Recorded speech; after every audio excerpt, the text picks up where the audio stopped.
رمضان رمضان اس کی بڑی ہے شان۔ بسم اللہ الرحمن الرحیم۔ آج ہمارے درس قرآن کا موضوع اصحاب کہف رضوان اللہ تعالیٰ علیہم اجمعین ہے۔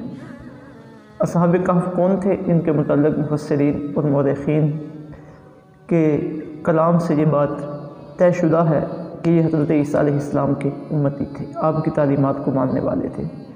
حضرت عیسیٰ علیہ السلام اور آپ کے ماننے والوں پہ حضرت عیسیٰ علیہ السلام کی زندگی میں ہی شاہان وطن نے زندگی گزارنے کا دائرہ تنگ کر دیا تھا۔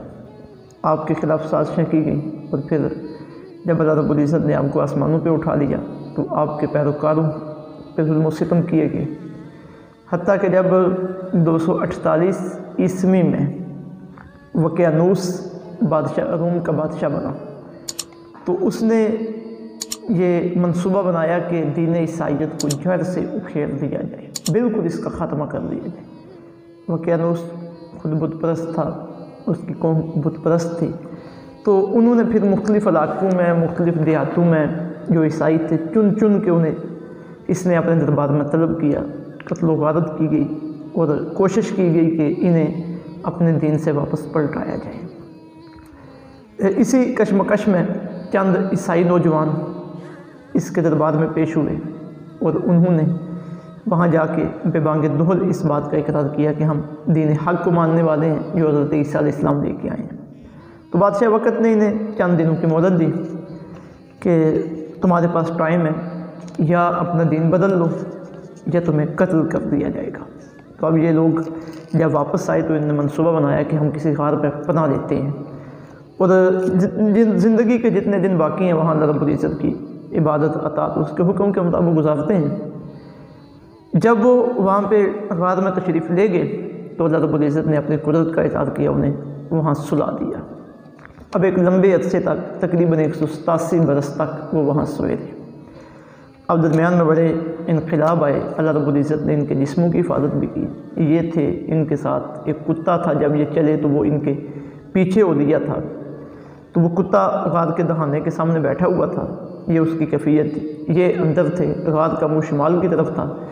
اللہ رب العزت نے کرم نوازی فرمائی، ان کی کروٹیں بھی بدلتی رہیں، باہر سے ہوا و روشنی بھی آتی رہی، اور سورج جب بھی نکلتا یا غروب ہوتا تو تھوڑا سا سائڈ پہ ہو کے غروب ہوتا تاکہ غار میں دھوپ بھی نہ آ سکے جو ان کے لیے کسی پریشانی کا سبب بن سکے۔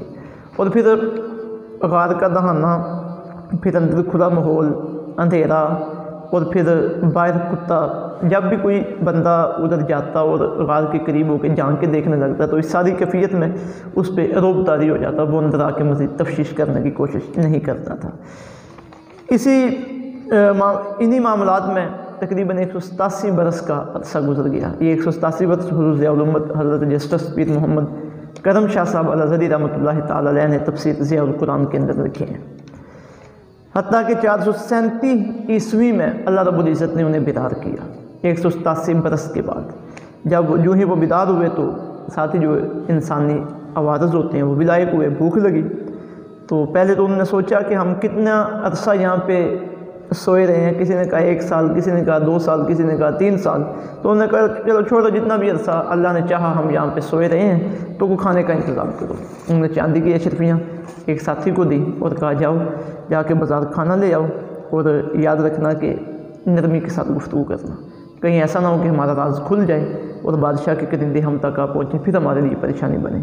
تو جب وہ نان بائی کی دکان پہ روٹی خریدنے کے لیے گیا تو اس نے دیکھا کہ یہ تو جو سکے وہ لے کے آیا ہے روٹی خریدنے کے لیے یہ تو کئی سال 100 سال پرانے ہیں، تو اس نے سمجھا کہ شاید اسے کوئی پرانا خزانہ ملے، تو بات کھلی، لوگ اکٹھے ہو گئے۔ پھر پتہ چلا کہ یہ وہی لوگ ہیں جو 250 سال قبل تقریباً یہاں سے گئے تھے اور پھر اس کے بعد ان کی خبر نہیں آ سکی کہ وہ کدھر چلے گئے۔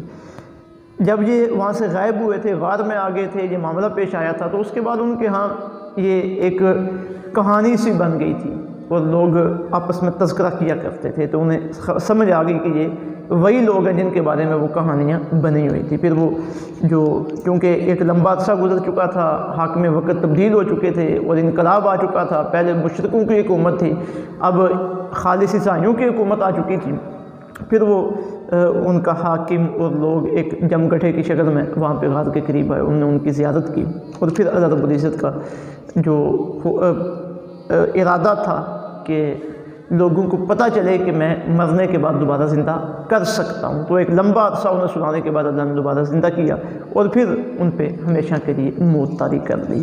اب یہ غار کہاں پہ ہے اس کے بارے میں مختلف مفسرین کی آراء ہیں، اللہ رب العزت اس کے بارے میں بہتر جانتا ہے۔ وہ تھے کتنے، اس کے بارے میں یہ ہے کہ وہ 7 تھے، 8واں ان کا کتا تھا۔ قرآن پاک میں جو مختلف عدد ان کے بارے میں ذکر ہوئے ان میں سے ایک یہ ہے کہ وہ 7 تھے، 8واں ان کا کتا تھا، تو مفسرین نے یہ خیال کیا کہ شاید وہ 7 ہوں، باقی واللہ تعالی عالم بالصواب، کیونکہ قرآن مجید میں اللہ رب العزت کا یہ طریقہ کار ہے کہ تاریخی اعتبار سے واقعات کو بیان نہیں کیا جاتا، نہ ہی مکمل طور پہ ساری کلیات کسی واقعہ کی بیان کی جاتی ہیں، بلکہ صرف جو ہدایت کے پہلو ہوتے ہیں وہ بیان کیے جاتے ہیں۔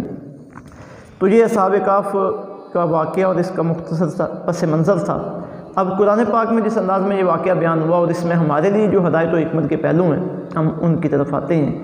قرآن مجید سورہ کہف میں اس واقعہ کا ذکر ہے، اور اسی کے نام سے کہف کا مطلب ہوتا ہے غار، اور اسی کے نام سے اس سورت کا نام ہے، اور در حقیقت یہ بھی انہی سوالات کے جواب میں سے ہے جو یہودیوں کی طرف سے مشرکین مکہ کے راستے آقا علیہ السلام سے پوچھے گئے تھے۔ ان میں ایک سوال یہ تھا کہ اصحاب کہف کون تھے، تو آقا علیہ السلام نے اللہ رب العزت کی طرف سے نازل شدہ وحی کی مدد سے یہ انہیں جواب دیا۔ تو سورہ کہف کی آیت نمبر 9 سے اس کا ذکر ہو رہا ہے۔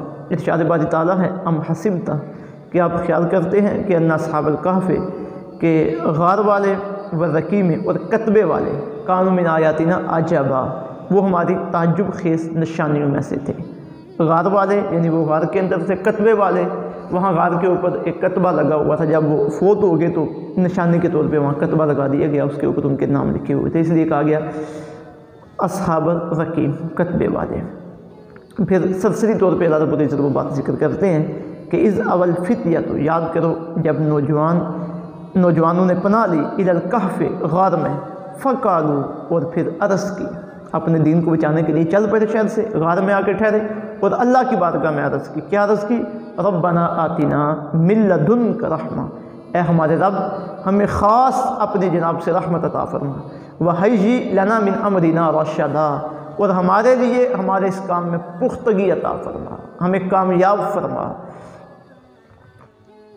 جب انہوں نے یہ دعا کی تو پھر اللہ کی طرف سے کیا کرم نوازی ہوئی؟ ارشاد باری تعالیٰ ہے فَضَرَبْنَا عَلَىٰ آذَانِهِمْ فِي الْكَهْفِ، ہم نے پردہ ڈال دیا ان کے کانوں پر اس غار میں، سِنِينَ عَدَدًا، کئی برس تک ان کے کانوں پہ پردہ ڈال دیا، مراد یہ کہ ان پہ نیند طاری کر دی، ان کے کانوں پہ تھپکی لگائی، وہ کئی سالوں تک سوئے رہے۔ ثُمَّ بَعَثْنَاهُمْ، پھر ہم نے دوبارہ انہیں اٹھایا، نیند سے بیدار کیا۔ اب یہ انہیں دوبارہ اٹھایا جانا، نیند سے بیدار کرنا، اس کا جو سب سے اہم اس کا مقصد تھا وہ لوگوں کے سامنے بعد الموت کی حقیقت کو واضح کرنا تھا، کہ جس طرح کئی سو سالوں کے بعد بھی لوگ سوئے ہوئے لوگ زندہ ہو سکتے ہیں، اسی طرح کل قیامت کے دن بھی حساب و کتاب کے لیے اللہ رب العزت لوگوں کو زندہ کرنے پہ قادر ہے۔ پھر اس کے بعد آیت نمبر 13 میں اللہ رب العزت نے تفصیل کے ساتھ اس واقعہ کو بیان کرنا شروع کیا۔ فرمایا نحن نقص علیک نبأہم بالحق، ہم بیان کرتے ہیں آپ سے ان کی خبر کی حقیقت، بالحق، جو سچی ہے، جو حق کے عین مطابق ہے۔ انہم فتیۃ، بے شک وہ چند نوجوان تھے، آمنوا بربہم، جو اپنے رب پر ایمان لائے، فزدناہم ہدا، ہم نے انہیں ہدایت کے اعلیٰ درجے عطا کیے، ان کی ہدایت میں اضافہ کر دیا۔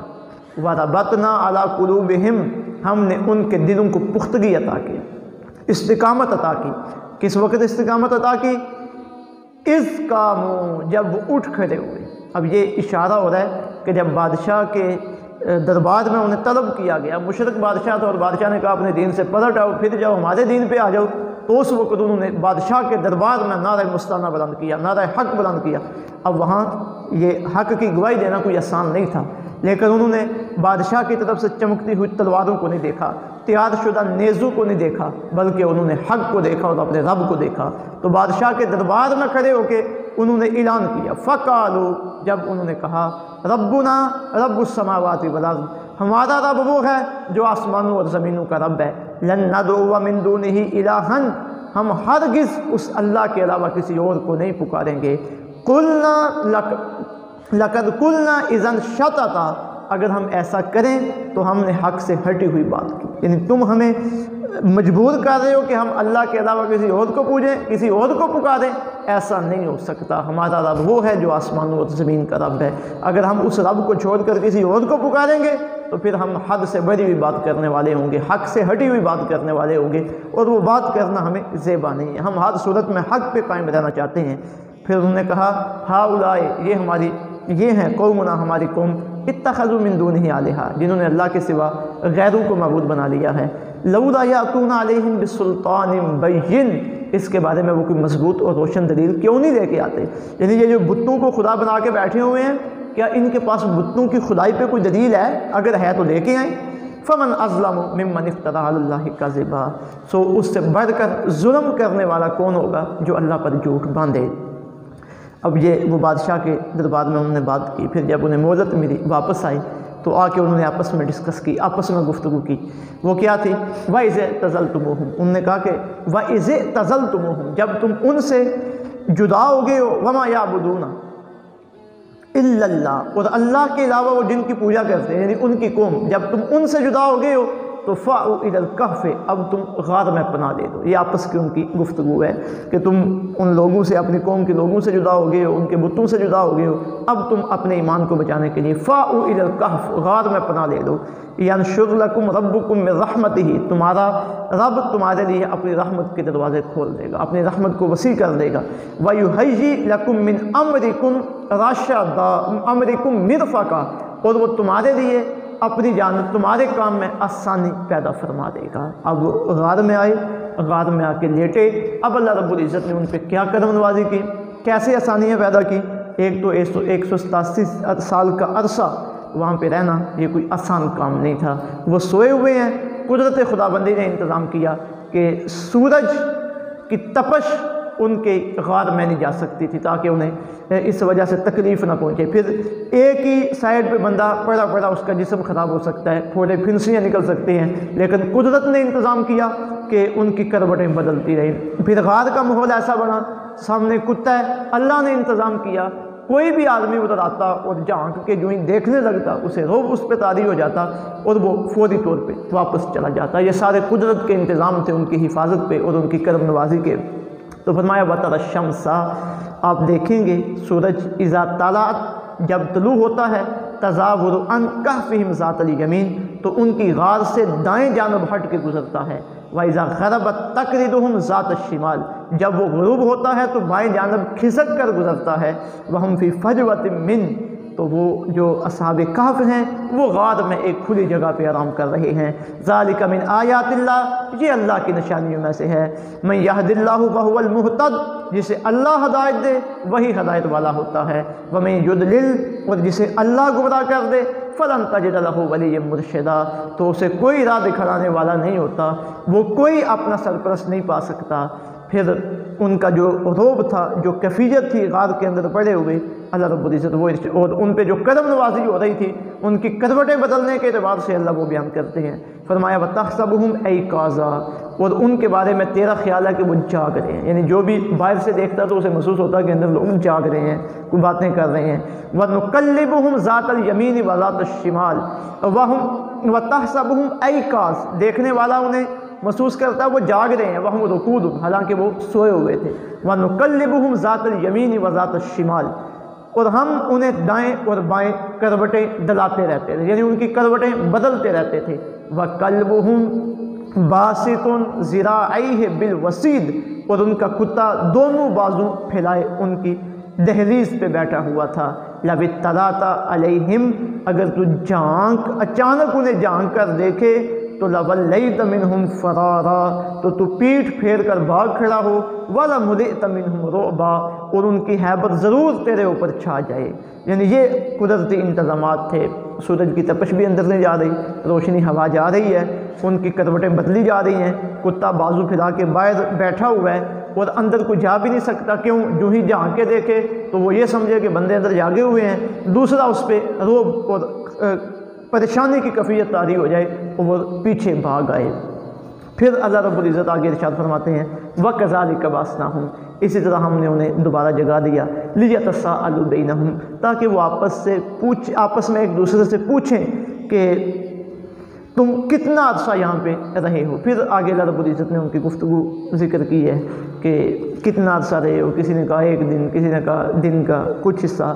تو اب اسی اسلام میں انہوں نے کہا کہ فَبَعَثُوا أَحَدَكُمْ بِوَرِقِكُمْ هَٰذِهِ إِلَى الْمَدِينَةِ، کہ تم آپس میں انہوں نے باتیں کی کہ تم لوگ اپنے ساتھیوں میں سے ایک کو یہ چاندی کا سکہ دے کے شہر بھیجو، فَلْيَنظُرْ أَيُّهَا أَزْكَىٰ طَعَامًا، وہ دیکھے کہ کس کے ہاں کھانا زیادہ پکیزہ ہے، فَلْيَأْتِكُمْ بِرِزْقٍ مِّنْهُ، پھر وہ کھانا کھانے کے لیے تمہارے پاس لے آئے، وَلْيَتَلَطَّفْ، اور چاہیے کہ جو بندہ جائے وہ نرمی کے ساتھ وہاں پہ بات کرے۔ یہ آپس میں ان کا مشورہ ہوا کہ ایک بندہ جائے، یہ چاندی کے سکے لے جائے اور کھانا لے کے آئے، پکیزہ کھانا، اور جس کے پاس کھانا لینے کے لیے جانا نرمی کے ساتھ بات کرنی ہے، کہیں تلخ کلامی نہ ہو جائے، پھر تفشیش ہو اور ہم پکڑے جائیں۔ وَلَا يُشْعِرَنَّ بِكُمْ أَحَدًا، اور کسی کو بھی تمہارے بارے میں آگاہی نہ ہو، إِنَّهُمْ إِن يَظْهَرُوا عَلَيْكُمْ، بے شک وہ لوگ اگر تم پر اطلاع پا گئے تو یرجموکم، تمہیں سنگسار کر دیں گے، اور یعیدوکم فی ملتہم، یا تمہیں اپنی جو ان کی ملت ہے، ان کا دین ہے یعنی بت پرستی والا، اس پہ تمہیں واپس پلٹا لیں گے۔ وَلَن تُفْلِحُوا إِذًا أَبَدًا، تو اگر یہ معاملہ ہو گیا تو پھر تم کبھی بھی کامیابی نہیں پا سکو گے۔ وَكَذَلِكَ آثَرْنَا عَلَيْهِمْ، تو اللہ رب العزت ارشاد فرماتے ہیں کہ جب وہ بندہ باہر آیا تو ہم نے لوگوں کو ان سے مطلع کر دیا، ان کا راز لوگوں پہ کھول دیا۔ وَكَذَلِكَ آثَرْنَا عَلَيْهِمْ، اور یوں ہی ہم نے ان پر لوگوں کو مطلع کر دیا، لِيَعْلَمُوا أَنَّ وَعْدَ اللَّهِ، لِيَعْلَمُوا، تاکہ لوگ جان لیں، أَنَّ وَعْدَ اللَّهِ حَقٌّ، کہ اللہ رب العزت کا وعدہ یقیناً سچا ہے، وَأَنَّ السَّاعَةَ لَا رَيْبَ فِيهَا، اور بے شک قیامت میں کسی قسم کا کوئی شک نہیں ہے۔ یعنی جب یہ واضح ہو گیا کہ اتنے لمبے عرصے کے بعد جو بندے فوت ہو چکے تھے، اتنے 187 برس میں لوگوں کے نام و نشان بھی ختم ہو جاتے ہیں، ہڈیاں بھی ختم ہو جاتی ہیں، تو اللہ نے انہیں جگا دیا، اللہ نے انہیں بیدار کر دیا، اللہ نے انہیں زندہ کر دیا، تو یقیناً قیامت بھی آئے گی۔ پھر اس کے بعد وہاں جو لوگوں کے معاملات ہوئے، جو لوگوں نے باتیں کی، اللہ رب العزت نے وہ ذکر کی ہیں۔ پھر ایک اہم بات ذکر کی کہ کچھ لوگ کہتے ہیں وہ 3 تھے، چوتھا ان کا کتا تھا، کچھ کہتے ہیں 5 تھے، چھٹا ان کا کتا تھا۔ تو اللہ فرماتے ہیں رجمًا بالغیب، یہ محض اندازے ہیں، یہ بن دیکھے باتیں ہیں۔ پھر فرمایا قُلْ رَبِّ أَعْلَمُ بِعِدَّتِهِمْ، اللہ رب العزت ان کی تعداد کو بہتر جانتا ہے۔ پھر اس کے بعد ارشاد فرمایا وَلَا تَسْتَفْتِ فِيهِمْ مِنْهُمْ أَحَدًا، آپ ان کے متعلق ان سے دریافت نہ کیجیے، مطلب کہ یہودیوں سے دریافت نہ کیجیے۔ تو یہ جو آخری باتیں جن میں سے چند آیات کے جملوں کا ترجمہ میں نے کیا ہے، ان کا لب لباب، ان کا خلاصہ یہ ہے کہ اصحاب کہف کتنے تھے، لوگوں نے مختلف رائیں دی ہیں، اور اللہ فرماتے ہیں کہ کسی کی رائے بھی یقینی نہیں ہے، یہ رجمًا بالغیب، اندازے ہیں، ڈوسلے ہیں اور بن دیکھے باتیں ہیں۔ اصل مدعا اور مقصد یہ ہے کہ اصحاب کہف کا واقعہ، اس سے مقصود ہدایت ہے کہ کس طرح وہ اللہ کے بندے ہدایت پہ ثابت قدم ہوئے، اور اللہ رب العزت سے انہوں نے مدد مانگی کہ اللہ ہم تیرے نام پہ جم گئے ہیں، تیری طرف سے عطا کردہ ہدایت پہ جم گئے ہیں، تو کرم نوازی فرما، ہمیں منزل تک پہنچا، ہماری مدد فرما۔ اصل مقصد تو یہ سبق حاصل کرنا تھا اس واقعہ سے کہ جس طرح وہ حق پہ جمے تھے، ہم بھی ویسے حق پہ جم جائیں، ہم بھی ویسے حق پہ ڈٹ جائیں اور مشکلیں برداشت کرنے کے لیے تیار ہو جائیں، اپنے ایمان کی حفاظت کریں۔ اور پھر اصل مقصد یہ تھا کہ قیامت کا یقین ہمارے دلوں میں قائم ہو کہ قیامت آنے والی ہے، اللہ کی بارگاہ میں پیشی ہونی ہے۔ لیکن لوگوں نے کیا کیا، اصل جو مقصود تھا اس سے ہٹ کر ان کی تعداد کے بارے میں بحث کرنا شروع کر دی. کسی نے کہا اتنے ہیں، کسی نے کہا اتنے ہیں، کسی نے کہا اتنے ہیں. اب جب کسی قوم کے اندر حق کو قبول کرنے کا جذبہ ٹھنڈا ہو جائے تو پھر وہ بجائے اس کے کہ کوئی سبق سیکھیں، کسی واقعہ سے کوئی حق لیں، وہ اس واقعہ کے بارے میں اعداد و شمار میں اختلاف کرنا شروع کر دیتے ہیں، تاریخوں کے تعین میں اختلاف کرنا شروع کر دیتے ہیں. تو یہ اختلافات، یہ روایات، پھر ان روایات میں کھو جانا، حقیقت خرافات میں کھو گئی، یہ قوم روایات میں کھو گئی. جب یہ کیفیت بنتی ہے تو پھر کسی بھی واقعہ کے ہدایت کا جو پہلو ہے وہ گم ہو کے رہ جاتا ہے. تو اللہ رب العزت نے اس بات کی طرف اشارہ کیا کہ اللہ ان کی تعداد کو بہتر جانتا ہے. تمہارے لیے جس مقصد کے لیے میں نے یہ واقعہ بیان کیا، تم اپنے مقصد کو حاصل کرنے کی کوشش کرو. پھر یہ بھی ارشاد فرما دیا کہ یہودیوں سے اس کے متعلق کچھ نہ پوچھو. یہودی ٹیوے لگانے کے اور اندازے لگانے کے اور روایات بنانے کے ماہر تھے. اپنی کتاب انہوں نے تحریف سے بھر دی تھی، اپنی طرف سے واقعات احکامات بنا کے لگاتے تھے. تو فرمایا ان یہودیوں سے اس کے بارے میں نہ پوچھنا، یہ کوئی اپنی بنائی ہوئی کہانی تمہیں سنائیں گے اور اپنی بنائی ہوئی پٹی تمہیں پڑھائیں گے. تو یہ سارا واقعہ اصحاب کہف کا. تو اس سے ہمارے لیے جو ہدایت کے پہلو ہیں وہ یہی دو ہیں کہ حق پہ جم جانا، مشکل حالات جتنے بھی ہوں، جس طرح آج ہمارے پاکستان میں یہ کیفیات بن رہی ہیں، اسلام کو کمزور سے کمزور کرنے کی کوششیں کی جا رہی ہیں اور اہل حق کی آواز کو دبانے کی کوششیں کی جاتی ہیں. تو اصحاب کہف کے واقعہ میں ہمارے لیے پہلا پیغام یہ ہے کہ جب حق کو قبول کیا پھر بندہ حق پہ ڈٹ جائے. حق پہ ڈٹنا بندے کا کام ہے، آگے قدم نوازی فرمانا، استقامت ادا کرنا، دلوں کو مضبوط کرنا یہ ہمارے رب کا کام ہے. جیسے اللہ نے فرمایا وَرَبَطْنَا عَلَىٰ قُلُوبِهِمْ، ہم نے ان کے دلوں کو مضبوط کر دیا.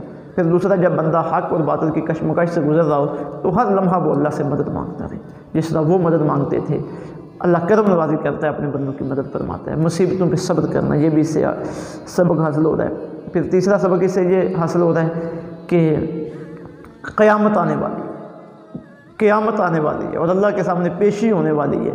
تو ہر عمل کرنے سے پہلے دیکھنا کہ یہ عمل میدان قیامت میں میرے لیے فائدہ مند ہوگا یا نقصان دہ ہوگا.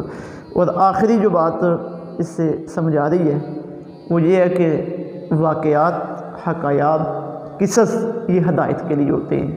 ان کی تاریخوں کے تعین کے چکر میں پڑ جانا، روایات کے الفاظ کے اختلاف میں پڑ جانا وغیرہ وغیرہ، اس سے اصل بات چھپ کے رہ جاتی ہے.